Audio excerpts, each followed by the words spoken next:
like to take a moment to tell you a little bit about credit scoring and how it evolved through the times.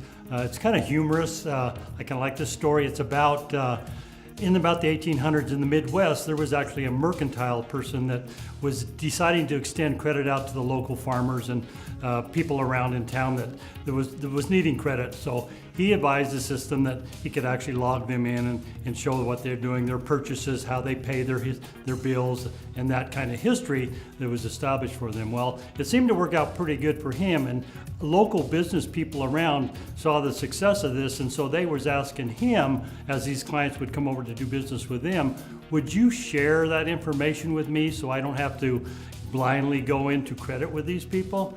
And obviously he said sure, he'd do it, so he did it. But then he also looked at the opportunity. Why not create a business out of this? You know, why can't I, if I'm going to do all the work, why don't I sell this information? Well, that's pretty much how this thing started back in the 1800s. And then one of the credit reporting agencies, which is one of the big three right now, Equifax, decided to come into the picture way back when. And when they came in, they actually used a little different tactics. They'd actually used these women's groups that were out on parties and stuff like that. They would hire them to get as much information about the client that they might be working with in the future and gather the information that might affect credit in the future. That's kind of how Equifax came into the picture.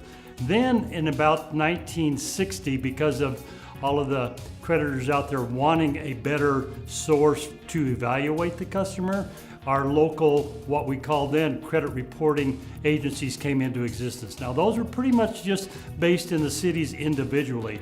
So when you, Mr. Customer, would walk into your local bank wanting your car loan or whatever, then they would call the local credit reporting agency and they would pull your file and all of the past history and everything that they had on you. They would give that access to the bank, and then he would evaluate you from that and decide whether he was going to extend credit to you or not.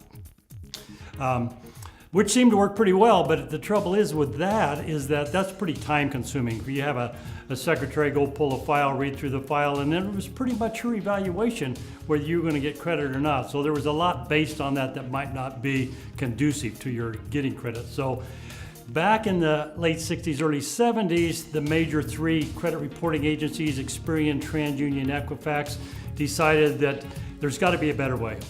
So they decided they were going to get into this credit score, where you would actually, when they would evaluate all of your accounts, your payment history, all of that, it's going to give you a score. And that's what's going to determine your credit, your availability to buy and whatnot, which seems to work pretty well, except the problem with this is that the reporting from the credit reporting agencies is very inaccurate. So what I would like to do on our next video is probably lead you into some of the factors that go into credit reporting, the percentages of each one of these reports that are actually going to be, that they're going to quantify you on, and then also some of the myths that people think that's out there that truly you shouldn't be using a credit repair agency, which I will debunk and tell you all about that. Thank you. We'll see you at the next one.